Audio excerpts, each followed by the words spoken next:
संसारी प्राणी चार पापों को तो पाप के रूप में स्वीकार करता है, लेकिन जो पांचवा पाप परिग्रह है उसे पाप के रूप में स्वीकार नहीं करता।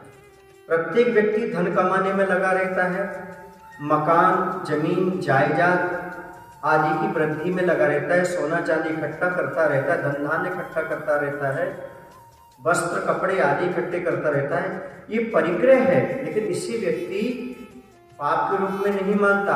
कुछ लोग तो ऐसे ही दीपावली को इसकी पूजा भी करते हैं, धन लक्ष्मी को पूजते भी हैं। तो परिग्रह पाप में कौन प्रसिद्ध हुआ है? तो एक सोमश्रु नवनीत नाम का व्यक्ति है जिसमें प्रसिद्ध हुआ है। उसकी कहानी ऐसी है, अयोध्या नगरी जो कि भारत देश के अंतर्गत ही है, उस अयोध्या नगरी में एक भवदत्त नाम का सेठ रहता था।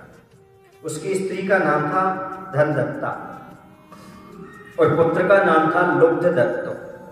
एक बार वह लुब्धदत्त व्यापार के निमित्त से दूर गया और दूसरे देश में जाकर के उसने धन कमाया, लेकिन चोरों ने सारा का सारा धन चुरा लिया। कहते वास्तव में जो भाग्यहीन होते हैं उनके पास धन आ भी जाता है, चला जाता है, और जो सौभाग्यशाली होते हैं उनके पास अनायास धन दौड़ करके अपने पास आता है। ये सब अपने पुण्य और पाप का खेल है। किसी के हाथ में सोना भी रख दो तो अंगारे बन जाते हैं, और किसी को मिट्टी भी दे दो तो वह भी सोना बन जाया करती है। तो वह अत्यंत निर्धन हो गया और वहां उसने क्या किया कि रास्ते में चला आ रहा था तो एक गोपाल का घर देखा। उसने उस गोपाल से छाछ मांगी और छाछ पी चुकने पर उसका कुछ जो मक्खन था वह उसकी मूंछों में लग गया। जब वह मूंछों में लग गया तो उसे देखकर उसने वह मक्खन यह विचार करके निकाल लिया, इससे हम व्यापार शुरू करेंगे। पूंजी तो कुछ बची नहीं है, इस मक्खन से ही हम व्यापार प्रारंभ करेंगे। और उसने मूंछ में से वह अपना मक्खन जो था वह निकाल करके जमा कर दिया। रोज वह छाछ पीता गोपाल से लेकर के, और जो मूंछों में मक्खन बच जाता था उसे निकालता था।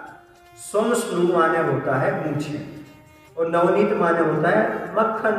तो मूंछों वाला मक्खन, उसका नाम तो था लुब्धदत्त, लेकिन उसका नाम क्या रखा गया? सोमश्रु नवनीत, ऐसा नाम से वह प्रसिद्ध हुआ। इस प्रकार जब उसके पास एक प्रस्थ, एक माप होता है, जैसे आपके यहाँ किलो भर होता है ना, आधा किलो, ऐसी पर एक प्रस्थ होता है, उस प्रमाण उसने घी जमा कर लिया और घी के बर्तन को अपने पैरों के समीप रख लिया जहां पर वह सोता था, खाट के पीछे। और वहां पर शीतकाल का समय होने पर उसने झोपड़ी के द्वार पर पैरों के समीप अग्नि रख करके बिस्तर पर सो गया, ताकि उसके लिए आंच मिलती रहे, गर्माहट बनी रहे। वह बिस्तर पर पड़ा पड़ा विचार करता है कि इस घी से बहुत धन कमा करके मैं सेठ बन जाऊंगा, क्योंकि आदमी स्वप्न देखता रहता है, भले उसके जीवन में कुछ ना हो, लेकिन वो अरमान बहुत बड़े बड़े रहते हैं उसके। हाँ, एक दरिद्री व्यक्ति भी अरमान के बारे में और स्वप्न के बारे में कम नहीं है। स्वप्न इतने बड़े बड़े देखता है और हमेशा दुखी रहता है। तो मैं सेठ हो जाऊंगा, फिर धीरे धीरे सामंत, फिर महासामंत, फिर राजा, फिर अधिराज का पद प्राप्त करके क्रम से मैं चक्रवर्ती बन जाऊंगा।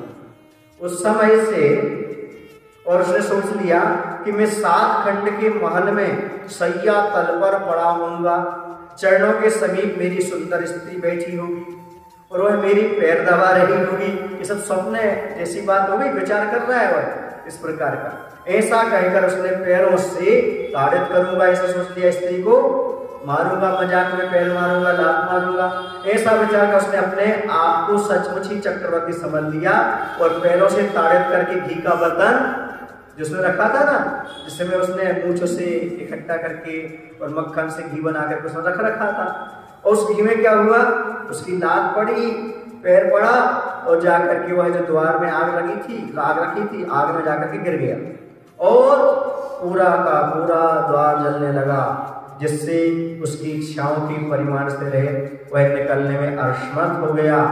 वहीं जल करके वह मर गया और मर करके दुर्गति का पात्र हुआ। बंधु, इस कहानी से शिक्षा मिलती है हमें व्यर्थ के सपने कभी देखना नहीं चाहिए और हमें इतनी लालसा नहीं रखना चाहिए और परिग्रह के बारे में सोचना चाहिए। परिग्रह पाप है, दुर्गति का कारण है। इस परिग्रह से जितना हो सके उतना बचने का प्रयास करो। यदि आपके पास अधिक धन हो तो दान करो और यदि आपके पास धन नहीं है तो पुरुषार्थ करो, पर कभी लालच मत करो और कभी अधिक संग्रह मत करो, क्योंकि स्वयं नवनीत जैसी दुर्गति ना हो। ऐसे विचार करके परिग्रह को पाप समझते हुए आवश्यकता से अधिक परिग्रह का संग्रह ना करें। बोले महावीर भगवान की जय। आचार्य विद्यासागर श्री महाराज।